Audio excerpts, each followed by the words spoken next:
Ògo ni fún Olúwa ní òkè ọ̀run. Olúwa a dúpẹ́ o, a yìn ín. Ògo ni fún orúkọ yín lẹ́ẹ̀kan sí. A dúpẹ́ lọ́wọ́ yín fún oore ọ̀fẹ́ tá a tún rí gbà láti wá síwájú yín. Ọlọ́run ọ̀rọ̀, ẹ fún wa lóore ọ̀fẹ́ láti sọ ní ìwọ̀n oore ọ̀fẹ́, ní ìwọ̀n ìgbàgbọ́ àti oore ọ̀fẹ́ tẹ́ fún wa. Jẹ́ kọ́rọ̀ ẹ kó nítumọ̀ ní sísọ àti ní gbígbọ́. Kí ọ̀rọ̀ yín kó jáde, kó mú ìmúláradá, kó tú wa sílẹ̀, kó tàn mọ́lẹ̀ sí ọ̀nà wa. Kí gbogbo ògo kó jẹ́ ti ẹ̀yin Ọlọ́run. Ní orúkọ Jésù Kristi, Olúwa ni a gbàdúrà. Àmín. Ibi kíkà wa ní ìwé Róòmù orí ìkíní. Ìwé Róòmù orí ìkẹrìndínlógún. Ìwé Róòmù orí ìkẹrìndínlógún. Láti ẹsẹ̀ ìkíní, ẹsẹ̀ tá a fẹ́ kà pọ̀ díẹ̀, so a sáré kà. Ìwé Róòmù orí ìkẹrìndínlógún láti ẹsẹ̀ ìkíní. Mo fi Fébè arábìnrin wa lé yín lọ́wọ́, ẹni tí ó jẹ́ díákónì nínú ìjọ tí ó wà ní Kẹ́ńkíríà. Mo rọ̀ yín kí ẹ gbà á ní orúkọ Olúwa bí ó ti yẹ fún àwọn ènìyàn mímọ́. Kí ẹ̀yin kí ó sì ràn án lọ́wọ́ ní gbogbo ọ̀nà, nítorí pé òun jẹ́ olùrànlọ́wọ́ fún ọ̀pọ̀lọpọ̀ ènìyàn àti fún èmi náà pẹ̀lú. Ẹ kí Pìrìsílà àti Àkúílà, àwọn tí ó ti jẹ́ alábàáṣiṣẹ́pọ̀ mi nínú Kristi Jésù. Àwọn tí wọ́n ti fi ẹ̀mí wọn wéwu nítorí mi. Kì í ṣe èmi nìkan, àti gbogbo àwọn ìjọ àwọn aláìkọlà ní ń dúpẹ́ lọ́wọ́ wọn. Kí ẹ sì kí ìjọ tí ń péjọ fún pọ̀ ní ilé wọn. Ẹ kí Épénétù ọ̀rẹ́ mi ọ̀wọ́n. Òun ni ẹni àkọ́kọ́ tí ó di Kìrìsìtẹ́nì ní orílẹ̀-èdè Áṣíà. Ẹ kí Màríà, ẹni tí ń ṣiṣẹ́ takuntakun fún yín. Ẹ kí Andróníkùsì àti Júníàsì, àwọn ìbátan mi tí wọ́n wà ní ẹ̀wọ̀n pẹ̀lú mi. Àwọn wọ̀nyí ní ìtayọ láàrin àwọn àpọ́stélì, wọ́n sì ti wà nínú Kristi ṣáájú mi. Ẹ kí Ampiliátùsì, ẹni tí ó jẹ́ olùfẹ́ mi nínú Olúwa. Ẹ kí Úbánùsì, alábàáṣiṣẹ́pọ̀ wa nínú Kristi àti olùfẹ́ mi ọ̀wọ́n Sítákì. Ẹ kí Apélésì, ẹni tí a mọ̀ dájú nínú Kristi. Ẹ kí gbogbo àwọn ará nílé Arísítóbúlùsì.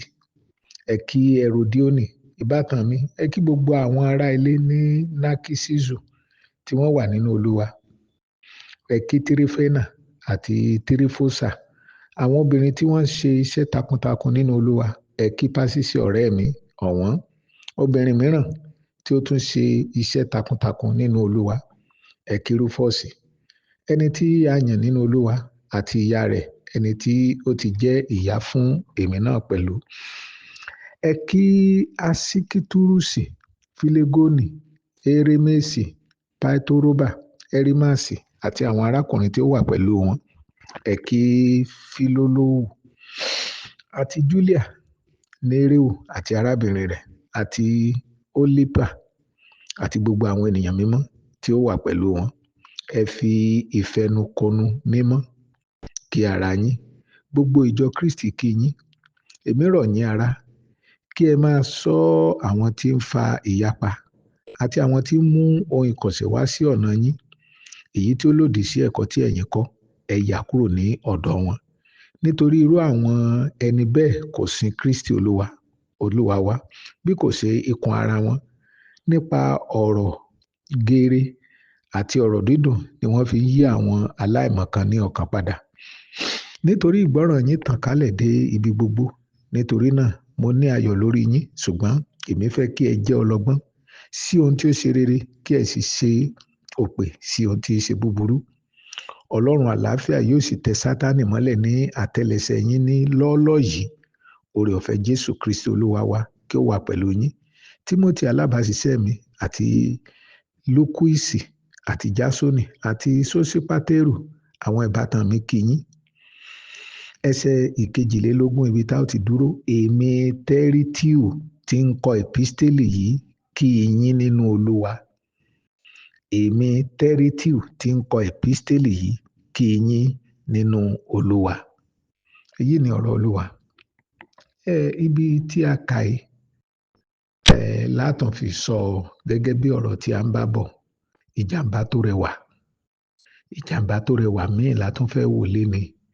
Ẹ wo ibi tí a kà, Paul lo gbogbo orí ìwé Róòmù orí kẹrìndínlógún láti kí àwọn tí wọ́n jọ ń ṣiṣẹ́ nínú Olúwa, àwọn tó jẹ́ olùṣiṣẹ́pọ̀ rẹ̀, àwọn tó ń wà nínú ẹ̀wọ̀n pẹ̀lú rẹ̀, àwọn tó ń fẹ̀mí wọn wéwu, ó mọ rírì wọn.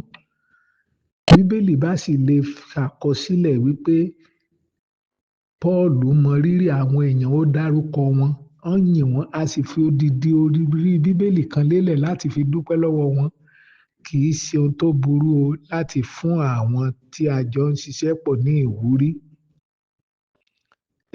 Igi kan ò lè dágbó ṣe. Àwọn tí wọ́n ń ṣiṣẹ́ pẹ̀lú wa, wọ́n nílò ìwúrí, wọ́n nílò ìmọrírì. Ẹ sì rí i pé kì í ṣe wípé Paul lówó kan tó pín fún wọn, ṣùgbọ́n ó mọ rírì wọn nínú ìwé tó kọ. Ó jẹ́ kán mọ̀ wípé Paul lẹ́ ń rí lóòótọ́, ṣùgbọ́n àwọn tí ń ṣiṣẹ́ lẹ́yìn ẹ̀ tí ò jẹ́ kó rẹ̀ wọ́n pọ̀ o. Ó bẹ̀rẹ̀ sí dárúkọ wọn níkọ̀ọ̀kan. Ó ṣeé ṣe kí Paul dárúkọ ẹ̀ tán, ó sì ṣeé ṣe kó má dárúkọ tán. Ṣùgbọ́n ohun tó dájú ni pé kò sí nínú àwọn èèyàn tí wọ́n máa gbórúkọ wọn tí wọ́n ń kà tínú wọn ò ní dùn, tí wọ́n sì ní fẹ́ ṣiṣi. Yorùbá ní yínníyínní kẹ́ni ṣèmí.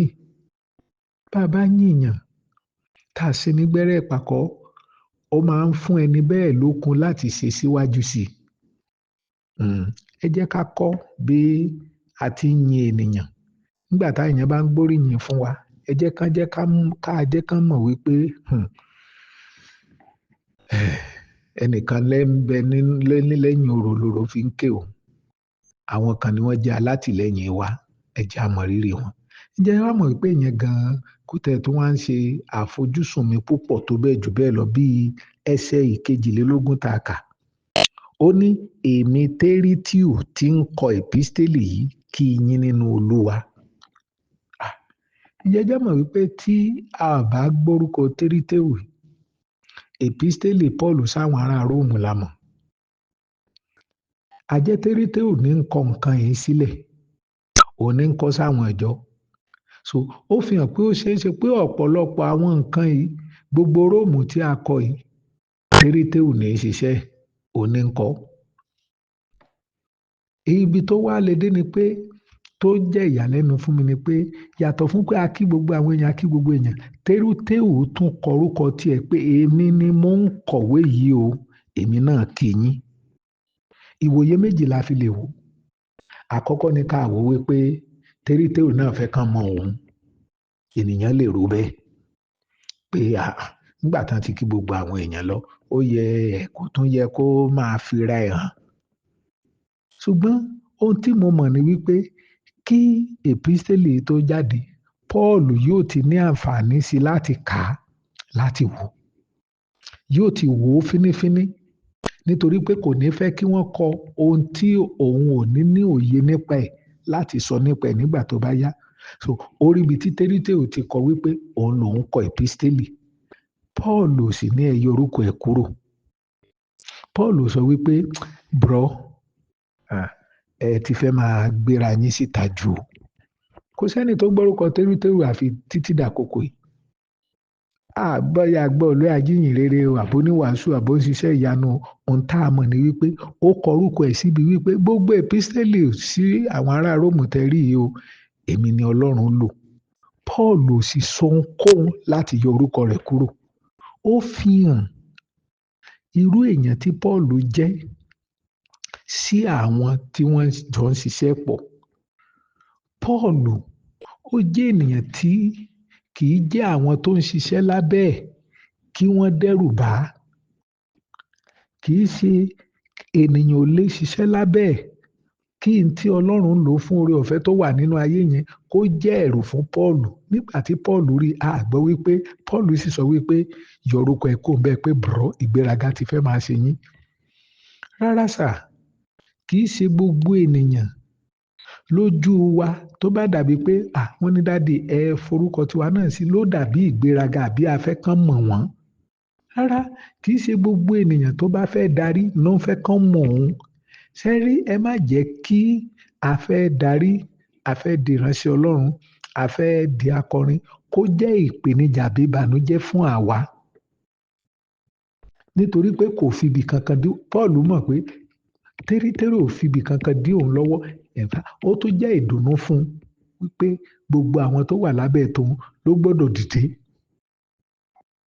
Ohun tí térítéò kọ yìí tó ní àwa la ń kọ̀wé o, tó bá já láyé òde òní, ohun tá a máa pè ní wípé ó fẹ́ máa fi rẹ̀ hàn, kì í ṣe ọmọlẹ́yìn ní tòótọ́.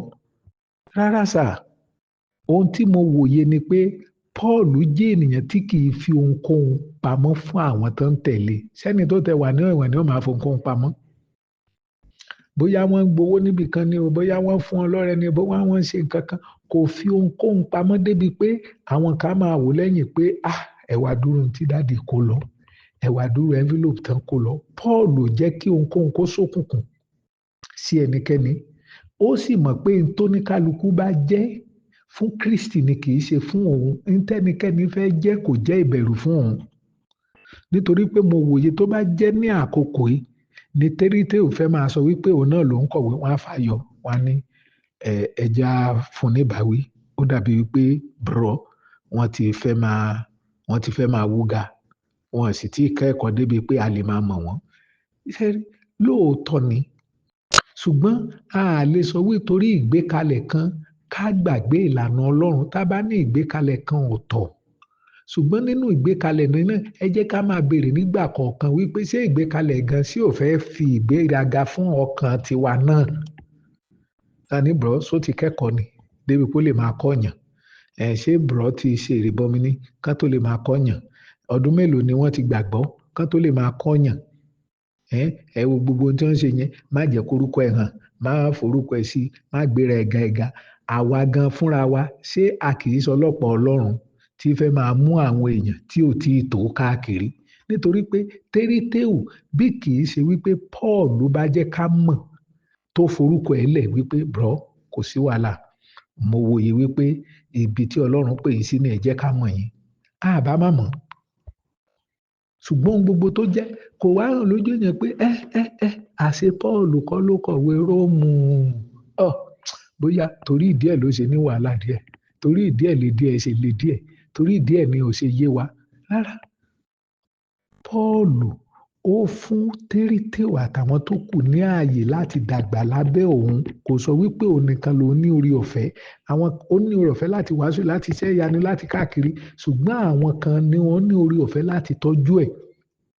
Kò sì ṣe ohun tí ọwọ́ ọ̀tún wa bá ṣe, ẹ má jẹ́ kí tòsì mọ̀. A mọ̀ bẹ́ẹ̀ ni.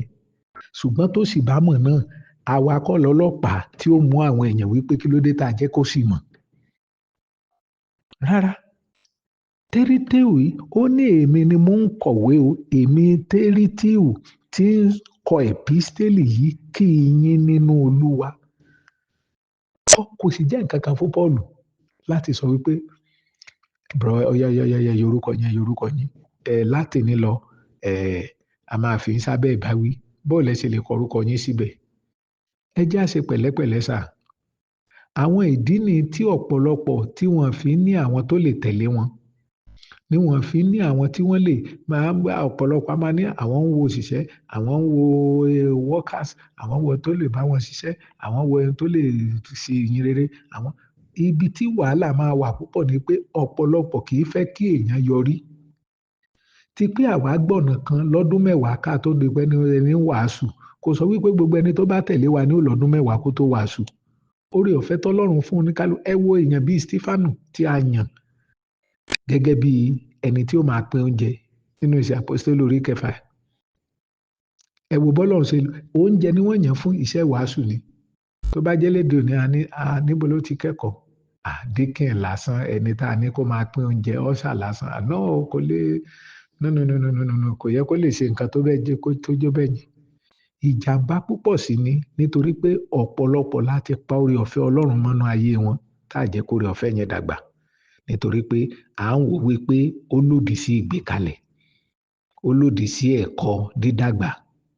Pé ẹni tí ó bá dókè, a ó kọ́kọ́ tẹrí ẹ̀ mọ́lẹ̀ ni. Mi ò sọ pé a ò tẹrí ẹ̀ mọ́lẹ̀, mi ò sọ wípé a ò kọ́. Ṣùgbọ́n ẹ jẹ́ kí térítéò náà ẹ jẹ́ kó forúkọ ẹ̀ síwèé, ẹ jẹ́ káwọn èèyàn mọ̀. Ẹ má paná wọn, ẹ má jẹ́ ká paná wọn. Pọ́ọ̀lù ohunkóhun tí ẹnikẹ́ni jẹ́ kò jẹ́ ìbẹ̀rù fún, ó ń sọ gbogbo tẹ́nikẹ́ni. Ẹ má wo pé àwọn kan náà fẹ̀mí wọn jì fún mi o, àwọn kan sì wà nínú ẹ̀wọ̀n títí dàkókò yìí, gbogbo ẹ̀ ni Pọ́ọ̀lù ń kọ. Ó sì jẹ́ kán mọ ipa oníkálukú.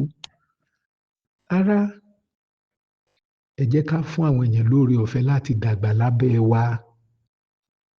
Ẹ má kàn jẹ́ ká jẹ ọ̀gá, mo lè ṣe gbogbo ẹ̀, mo lè gòkè, mo lè sọ̀. Ẹ má jẹ́ ká ṣe nǹkan kan tí ó máa mú àwọn èèyàn fúnra, àwọn tó ń tẹ̀lé wa fúnra.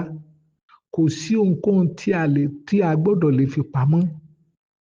Tí àwọn èèyàn ó bá dàgbà, tí wọ́n sì ṣiṣẹ́ pẹ̀lú wa pẹ̀lú ọkàn tó gbòòrò, pẹ̀lú ọkàn tí ò ní máa rò pé lọ́tùn lósì, ṣó dẹ̀ rí bẹ́ẹ̀, ṣé ò rí bẹ́ẹ̀, ṣó rí báyìí, ṣé ò rí báyìí. Rárá, ẹ fún Tírítíù láàyè láti dàgbà. Ẹ fún láàyè láti jẹ́ kórúkọ tiẹ̀ náà di mímọ̀. Ẹ fún láǹfààní láti forí ọ̀fẹ́ Ọlọ́run hàn nínú ayé. Ẹ jẹ́ kí Tírítíù náà lè sọ wípé òun tó ń kọ̀wé, òun náà kí yín nínú Olúwa. Ẹ fún láǹfààní kan náà. Ẹ jẹ́ ká fún un. Nítorí pé tá a bá ṣe eléyìí, ọ̀pọ̀lọpọ̀ ni ó máa tẹ̀lé wa pẹ̀lú ọkàn tí kò fi gbogbo ara gba ohun tí a ń ṣe.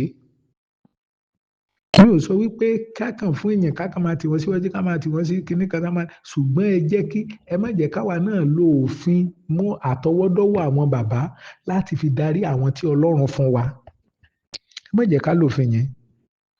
Ẹ má jẹ́ ká lò. Ẹ jẹ́ kí Tírítíù yìí, ẹ jẹ́ kó lè sọ wípé òun lòun kọ ẹ̀písítélì. Ẹ jẹ́ ká fún un láàyè láti fi oore ọ̀fẹ́ Ọlọ́run hàn nínú ayé ẹ̀. Tírítíù ń ṣiṣẹ́ takuntakun. Ẹ wo àwọn nǹkan tó kọ láì lábàwọ́n lẹ́yìn Pọ́ọ̀lù. Wọ́n ti gba ọkàn yẹn, wọ́n ti rìn pẹ̀lú ọkàn yẹn tí Pọ́ọ̀lù ń sọ ti yé wọn. Pọ́ọ̀lù náà ò sì jẹ́ kí ohunkóhun kó dẹ́rù bá nígbà tó ń kọ̀wé. Tí Tírítíù ń kọ̀wé, kò jẹ́ kó nígbà tó rórúkọ ẹ̀ ní bro. Olúwa ṣeun, Olúwa ṣeun, Olúwa ṣeun, Olúwa ṣeun, Olúwa ṣeun. Kò sí ní ẹ fagi lórúkọ ẹ̀. Ẹ jẹ́ káwọn ènìyàn tọ́lọ́run kó sábẹ́ wa kán dàgbà. Ẹ jẹ́ kán rí ìmọ́lẹ̀. Ẹ má jẹ́ kó ohunkóhun kó ṣókùnkùn lójú wọn. Ẹ má jẹ́ ká dà lójú wọn bí Ọlọ́run kékeré tí kì í fẹ́ kí àwọn èèyàn dàgbà. Ẹ má jẹ́ á dàbí Diotífírì. Ẹni tí ń fẹ́ ipò gbéga sáá tí kì í fẹ́ kí ènìyàn dàgbà lábẹ́. Ó pọn dandan o. Àwa tí a sì jẹ́ ẹni tí ń bọ̀ náà, ẹ jẹ́ ká máa fi sùúrù gbà lábẹ́ oore ọ̀fẹ́ tí Ọlọ́run fi wá sí. Ohun tèmi mọ̀ tó dájú ni wípé Tírítíù wa lórí 16 yóò sì gbórúkọ ẹ̀ jáde. Ọlọ́run yóò mú orúkọ ẹ̀ jáde. Nígbà tá a bá ń ka àwọn ìjìnlẹ̀ látorí kíní dé kejì dé kẹta, nígbà tí Róòmù bá ń dópin, tí èpísítélì ń dópin, Ọlọ́run yóò forúkọ wa sókè. Ẹ má jẹ́ ká bẹ̀rù. Ẹ má jẹ́ ká bẹ̀rù. Ẹ má jẹ́ ká máa sá káàkiri pé wọ́n ti bògo mi. Kò sẹ́ni tó bògo ẹ̀. Tírítíù yóò sì kọ̀wé tí ó forúkọ ẹ̀ síbẹ̀.